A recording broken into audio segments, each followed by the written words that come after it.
So behind me is the 2022 Porsche 911 GT3. Hello everybody, welcome back to the channel. If you're new here, my name is Grayson McTaggart and this is Living Like Gray, where we drive and build cool cars. Today I have a Porsche GT3. If that sounds cool to you, be sure to subscribe down below so you don't miss any of the awesome content that we're going to be putting out in the near future. With that said, let me go ahead and show you guys around this Porsche GT3. This car is the ultimate track-focused version of the iconic Porsche 911 and has been highly anticipated by sports cars enthusiasts all over the world. Today we're going to take a close look at its performance, design, and some of the cool features to help you figure out if it's worth the hype. Spoiler alert, I think it's worth the hype. So we're going to go ahead and start at the front of this car. The big difference between the GT3 and the normal 992 is these nostrils right here is what everybody calls them. Really what they are is they are a way to help you cool the motor. There is a radiator right here that air flows in and then air flows out through these nostrils. They also help create downforce by forcing the car down as that air comes out. Along with that, there are some vents right here that help cool the brakes, so air goes into the wheel well, cooling off those brakes. The other piece of aerodynamic magic that Porsche added to this was this extended front splitter. It comes out about 1 inch to 2 inches from the normal 992. This also is another way that Porsche helps force that air over the car rather than under it, creating even more downforce. Now in the front here, even though this is a sports car, as you can see, there is quite a bit of storage. I'm 6 feet tall, so if you want to kidnap someone who's 6 feet tall, you got plenty of room in the front of your Porsche GT3. Now while I'm in here, I want to go ahead and address that this is a carbon fiber hood right here. So it is a super lightweight hood. Porsche has taken a lot of liberties to lighten up this car from the standard 992 model. So moving to the side of the car, you have these amazing 20-inch center locking alloy wheels. These are super lightweight wheels that Porsche has fitted to this car to make it even faster, reducing that unsprung weight. Now, another thing that you might notice is this wheel fills this wheel well almost perfectly. Part of the reason for that is because the 992 GT3 actually sits a couple of inches lower from factory than the normal 992 model. This helps provide additional stability on track, helping you take those corners just that much faster. Moving further back along here, you do see the hood is different other than just the nostrils. It does have a bit more of a cutout, but that's pretty standard on the 992 models. Some other magic of the GT3 is actually inside this wheel well here. As I said earlier, as that air comes in here, it comes out inside the wheel well to cool the brakes here. And there's actually a lot of venting and ducting hidden back behind this massive 20-inch wheel that does a lot of that cooling magic. Moving farther back along here, you do see this extended side skirt that helps force the air out from under the car and keep it alongside the car, reducing turbulent air, keeping you planted to the ground. Another feature that I want to point out on this car specifically is the carbon fiber, specifically the carbon fiber roof. Now this is an option from Porsche. It does not come standard on the GT3 model, but I think it is a really great touch, especially to this all black spec that you have. You have black wheels, black exterior, black interior, and even black brake calipers. Now moving to the rear of the car, you see it is one of the wide body generation Porsches. They are wider than previous years, and I think it looks just incredible. Now this isn't unique to the GT3, but I just love the look of these newer generation Porsches. I feel like I had to point that out. Now a quick note here on the rear wheel, it is very similar to the front wheel. It is a 21-inch though. That 21-inch helps apply a little bit more traction to the car so you can keep it planted, as this car is all about staying planted to the ground. Speaking of staying planted to the ground, let's talk about the elephant in the room here, or really the swan neck in the room here. This is a swan neck wing, and it is a beautiful, beautiful addition to this car. Porsche has recently started doing more swan necks rather than the more traditional wing that you'd see on a car, and I think it is an awesome option. Because they have done this, you can actually adjust this up or down depending on the downforce level, so you can tune your car so you have the exact amount of downforce to get that extra 1/10 of a second whenever you're going around a corner at a racetrack like Circuit of the Americas or Spa or wherever you would like to buy your Porsche 911. Some other little aerodynamic bits that you see here, you do have this rear spat here merging into the rear diffuser, helping that extra air force away from the car. And then you also have a wing built into the body here that helps force that air out, providing even more downforce in the rear. Since the Porsche is a rear engine 4-liter flat 6, that's a pretty big motor, so there's a lot of weight needed on the rear. So it's about a 70% aerodynamic downforce in the rear with about 30% in the front, keeping it pretty balanced as you go into those corners. Another option that I want to point out on this car specifically is the clear tails. That is another option from Porsche. Normally they would be red, but again, I think if you get a Porsche, you have to do the clear taillights because it looks so much better pretty much with any color that you get. The rear tails are going to look way better than the red ones. So normally this is the point in the video where I show you guys what the motor actually looks like. But Porsche doesn't really give you that option. All they give you is a tiny little cover for you to fill fluids.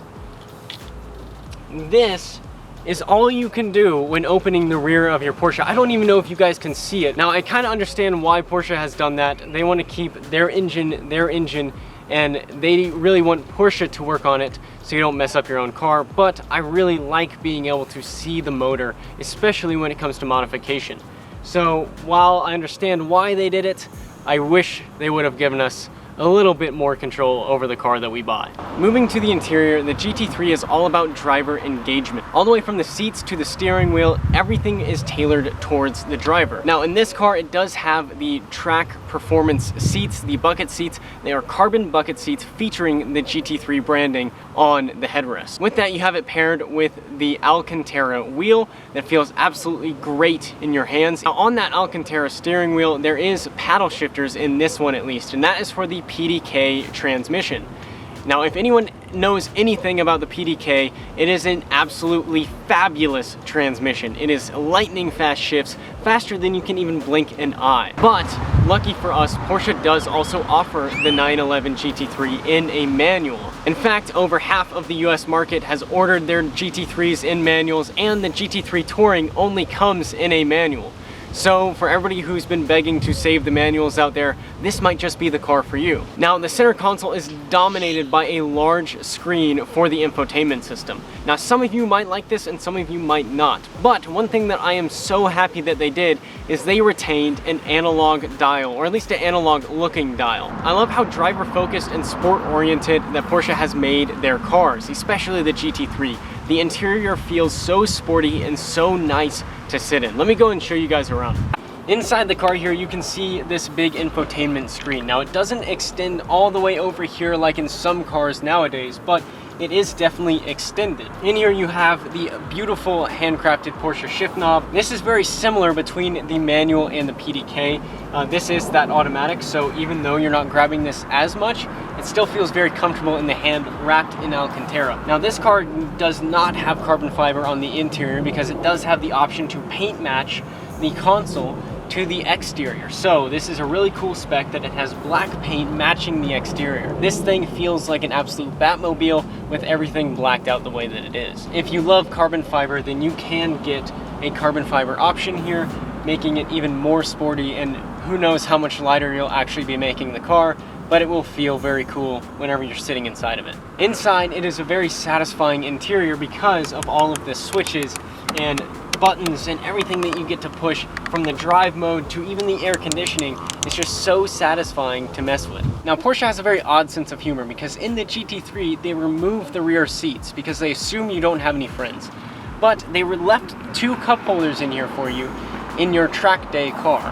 Very odd sense of humor, but I love that they did it. I don't have any friends, so I don't need the rear seat, and I love having a drink with me when I drive. Take that as you will. So I love the cup holders. One last thing that I want to point out is the Bose sound system. Now that is an option that you can add, is an upgraded sound system, but it is Bose and it sounds incredible.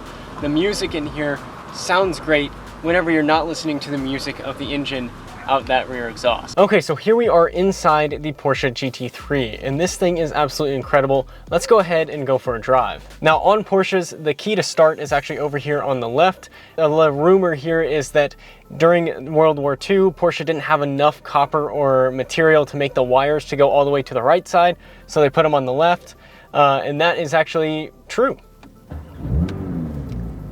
Okay, so this is the PDK, so it isn't automatic. Something interesting about this car is it isn't manual automatic, so it doesn't roll back or roll forward like a standard automatic would. Instead, it just holds its place, and to move at all, you have to apply the gas. So if I sit here, normally a automatic would roll forward, This one doesn't. I actually have to apply that gas myself.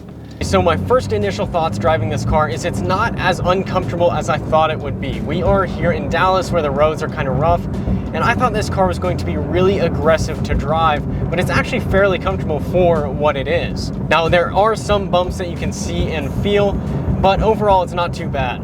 The Alcantara wheel feels very comfortable in the hand, as it should for spending a few $100,000 on a car.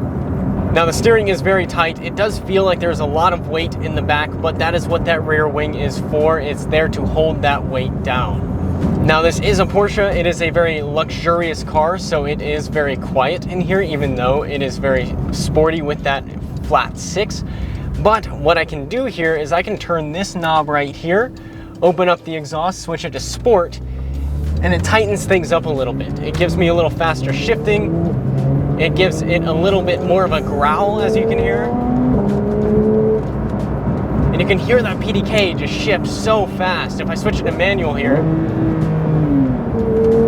it shifts faster than you could shift any manual transmission. Porsche is known for that PDK, and it is so, so incredible.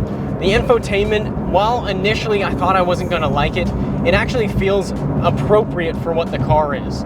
It feels like everything is where it should be. And actually, if I switch this to track, it changes the infotainment system here. So now it changes tire pressure settings, it changes suspension settings, and then all I see here is tire pressure, engine temperature, and my tachometer and speed. That's all I see, because on a track, that's all I need right in front of me. Now again, that track mode does feel way more aggressive. I'm feeling a lot more of the bumps on the road. I'm feeling a lot more of what's around me. I'm feeling a tighter response with my steering and reaction of the car. It allows me to rev higher in the normal mode and the sport mode. It doesn't allow me to rev that high, or at least automatically. If I lay into it like this, it shifts higher up, maybe near 7,000 RPM rather than 4,500 RPM. Inside the GT3, we've got that flat 6, naturally aspirated 4-liter motor in the back with the PDK transmission. This thing shifts and sounds like a true race car. And boy, is it a race car for the road. This thing revs up to 9,000 RPM with that flat 6 motor. Something quintessential to the Porsche driving experience is the high revving motor. And it's such a visceral experience that you get hearing this rear engine behind you screaming as you approach that red line. Now that flat 6 puts out 502 horsepower with 346 foot-pounds of torque, which if you remember earlier, that's actually more than the GT3 RS, in terms of torque at least. Now all of that together gives you a 0 to 60 in as little as 3.2 seconds. Now, something really cool that Porsche added to this car is all-wheel steering. So the rear wheels will actually turn as you turn into the corner. Now this actually varies. It is variable rear wheel steering for how fast you're going. So if you're going faster, the rear wheels will actually turn with the front wheels. Or if you're going slower, the rear wheels will turn away from the front wheels, giving you more of a turning radius. Something that I was very shocked about while driving this car is how easy it is to do a U-turn. It's such a big boat of a car that with that rear wheel steering, you can do really precise U-turns in this thing. Porsche continues to blow my mind with this car. Now this one, again, has the bucket seats, it has the fire extinguisher, it is built for the track. But I could drive it on the street all day long, and in fact, I don't want to stop driving it all day long. This thing is incredible. Now, this is not my car. I am just lucky enough to be able to borrow this car for a while and play around with it and get to experience what it's like to drive a Porsche. And I can tell you, I am falling in love with this car. If you have enough money to buy one of these, do it and give it to me, because this thing is a necessity if you are a car collector. If you are a car enthusiast, Porsche does it right. I've seen McLarens, I've seen Ferraris, and I've seen some of these other higher end sport cars, supercars, and I just don't think any of them do it as well as Porsche does. The sound and the experience is so phenomenal. it is a great balance of power and aerodynamics. You don't need a big V8 with twin turbos to have fun.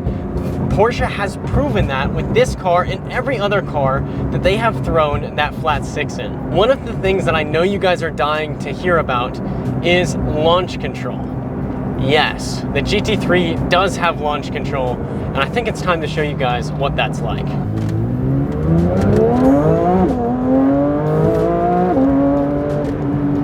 Oh, and that's way too fast. The GT3 is incredible. The way that this car grips with launch control, it gives you such a tight, aggressive launch, making you go 0 to 60 in a blink of an eye. That 3.2 seconds with that launch control is so incredible. Okay, so we're here in the GT3, and here's how you do launch control. You do ESC TC off, you get that warning, and then you can set it to track mode here. And then what you do is you apply the brake at the same time as the gas, and it's gonna rev up to about 3,500 RPM. And then all you have to do is let off on the brake. So here we go.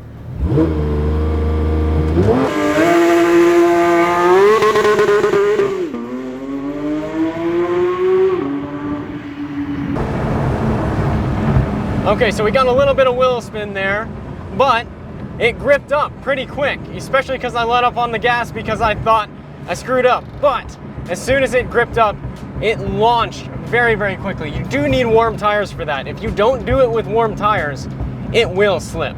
Now, one thing that I want to talk about with this car is that aerodynamics that you see.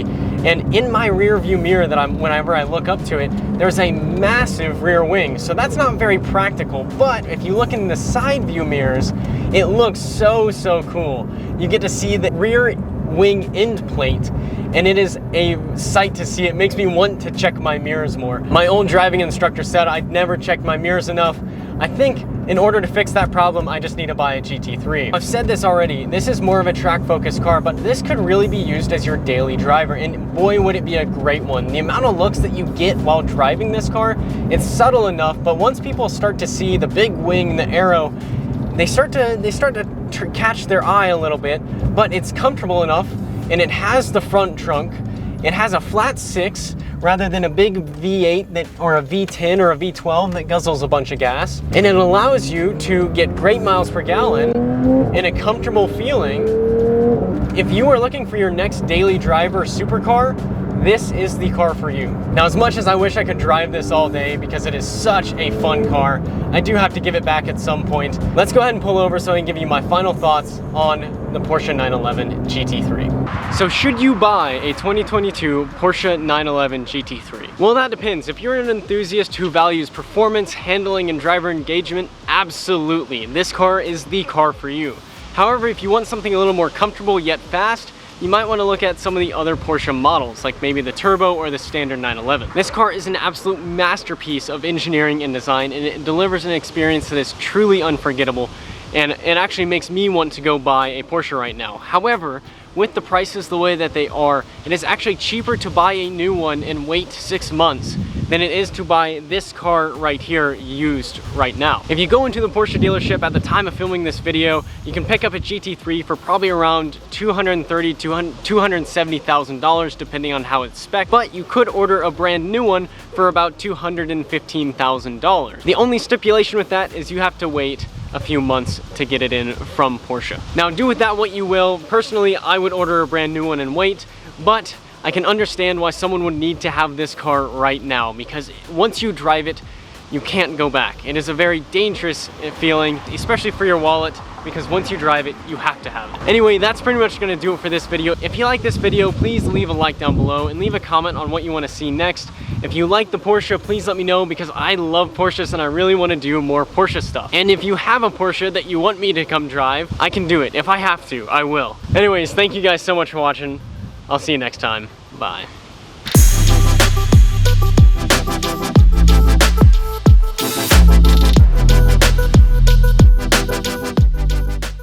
Your hair's in your face.